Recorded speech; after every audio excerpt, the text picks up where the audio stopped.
highlights of things that happened at town hall meeting held by Arise TV, coordinated by Dr. Ruben Abati. So many things happened at that town hall meeting. It was as if some people carry our P2B for mind go there. At a point itself, our president para. Our president got para for Dino. One of the things wey happen there be say Dr. Ifeanyi Okowa reply P2B about his savings, saying they save money. That is giving the public, giving Nigerians wrong information. Wetin happen? They ask P2B question that if he meets the leader of the bandits and the leader of the bandits asks him or asks them that me and you are the same, there is no difference between me and you, what will be your answer? And P2B started explaining that I will tell them that I have served faithfully. I will tell them that I did this, I did that I left your money, I did not touch your money. I save how much in this bank, I save how much in the other bank. So that was what he answered though. That's what he will tell them, that he's not a bad politician. Now you come stand up, come begin tell and say this one, the other one. Let's watch the video and see it ourselves. If you meet one of these bandit leaders and he challenges you by telling you there is no difference between us and you, what would you respond? If they stop me and ask me, like you said, what will I tell them? I will tell them, well, as a governor, I served a state for 8 years. And you can go to that state and see not one day did I ever borrow from any financial institution in Nigeria. And that I was not in any position or have never been invited by anybody to question about their missing money. The day I left office, I wasn't owing any contractor that have delivered this project. I wasn't owing any supplier that have delivered. I was not owing pension, gratuity, salary, or anybody.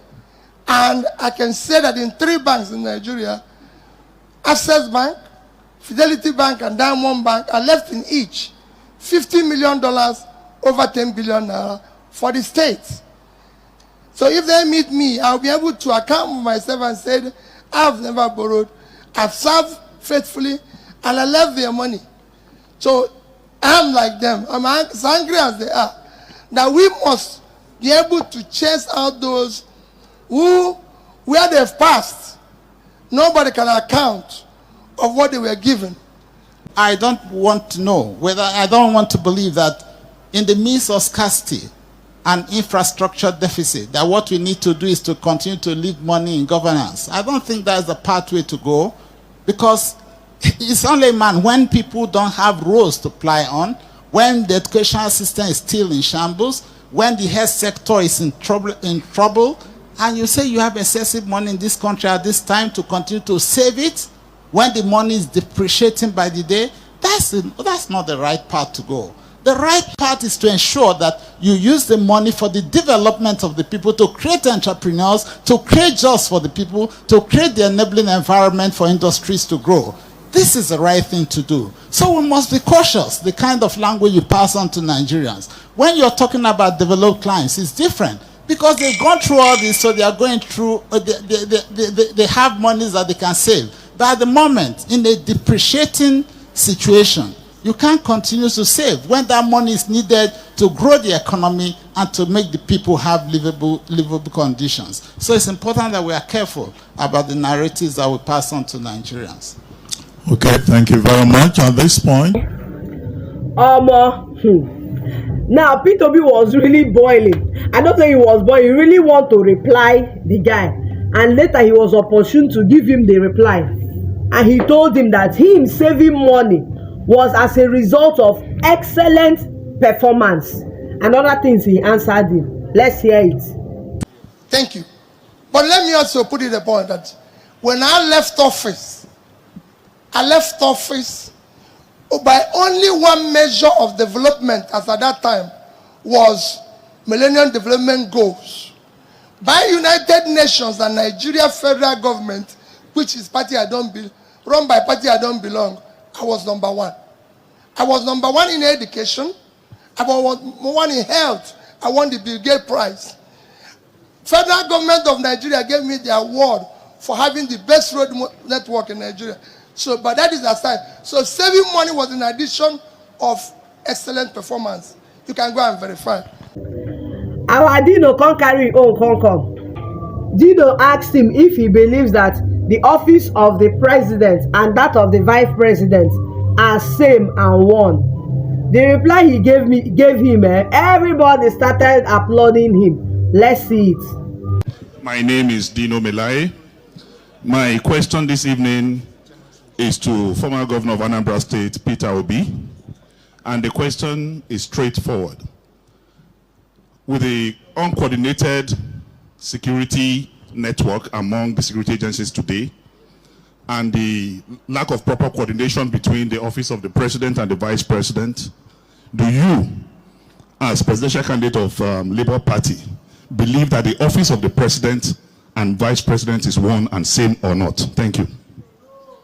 The office of the president and the office of the vice president is not the same. There's the commander-in-chief. The button stops at somebody's desk. He can, of course, delegate that power. That is why when the president travels, we talk about transition. The vice president cannot is not commander-in-chief. In terms of coordination, they should work as a family. They should work together. But as president and commander-in-chief, the decision and the buck stops on my desk. I will be responsible to Nigerians.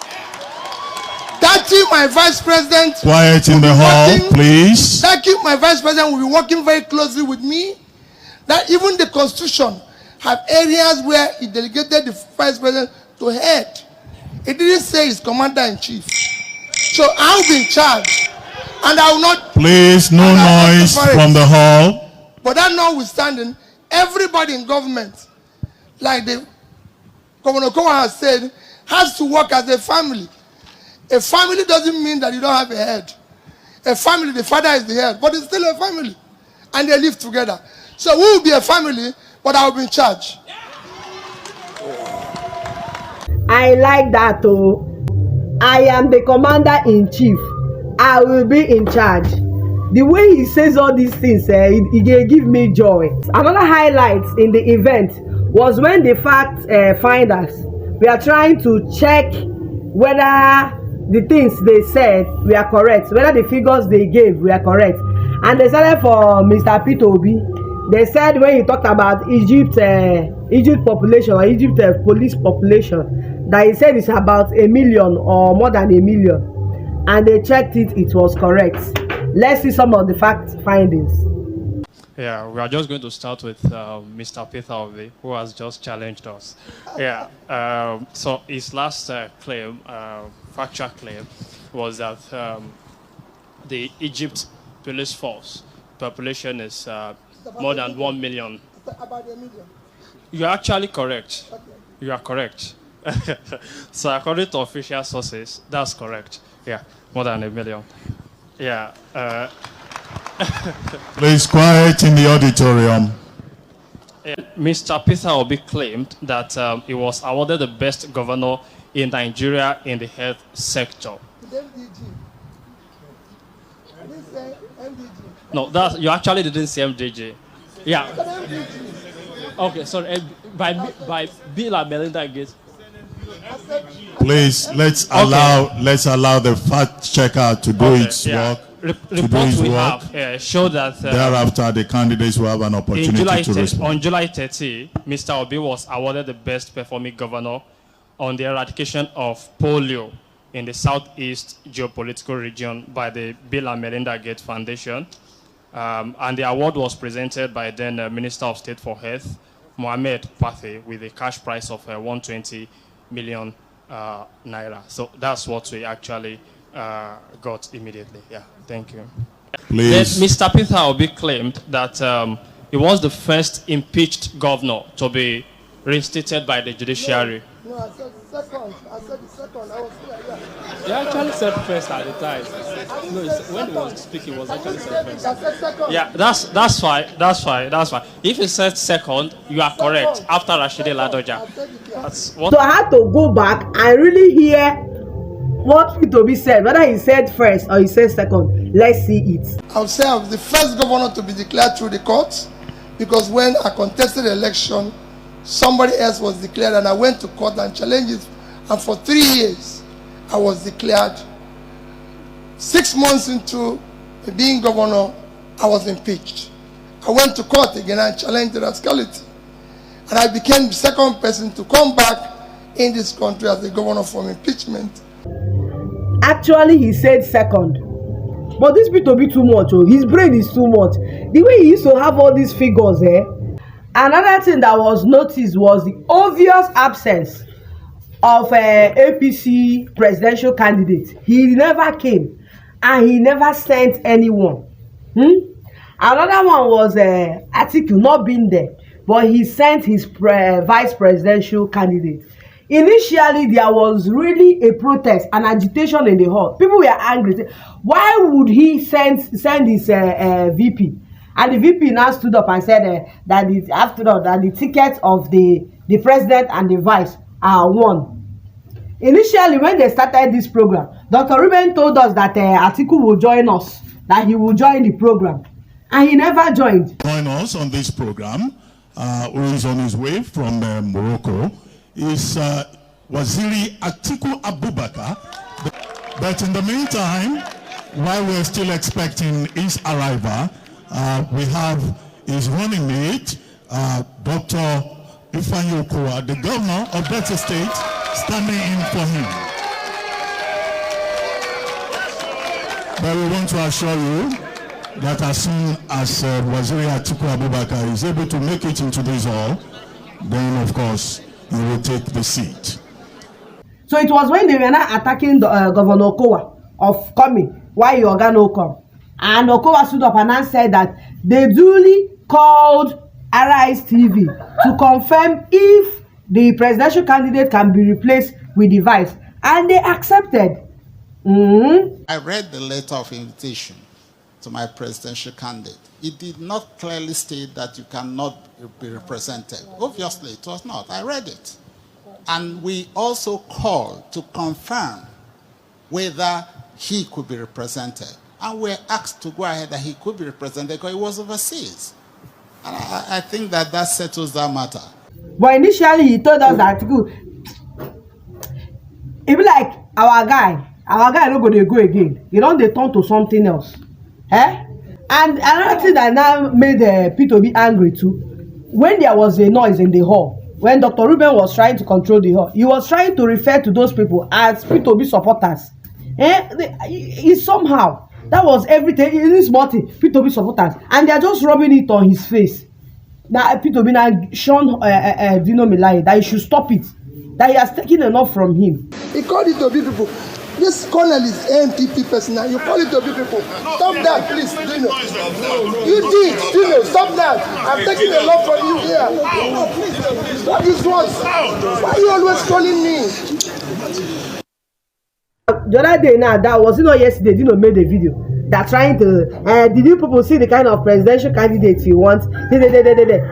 Fellow countrymen and women, I am doing this video just to clarify the outburst by Peter Obi, the presidential candidate of Labour Party yesterday. It was not provoked. I was sitting far opposite the top seat where they were sitting. I didn't mention his name, and I was really surprised to see that type of outburst from a presidential candidate. Is that the type of president he's going to make? Just taking on people and showing unpresidential characteristics. The way he acted yesterday was very, he rather called me out because there was no way I didn't do anything. I didn't call his name. Where I was sitting, there's nothing I would have said that Obi would have heard. And there was nothing. I didn't do anything. So that outburst is unwarranted.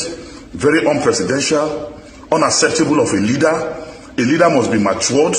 One who wants to govern this country must be accommodating, must have a lot of patience, must have perseverance. These are basic characteristics of leadership anywhere in the world. You want to be president of Nigeria and you are reacting in such a manner in public, this one will slap ADC for office as president. Una dey see, e be like the insult don dey too much. Is it not high time P2B stop all this? He has granted enough. The insult in that town hall, it was too much. And Dr. Ruben never cautioned Dino melaye. He no cautioned him. It's not fair.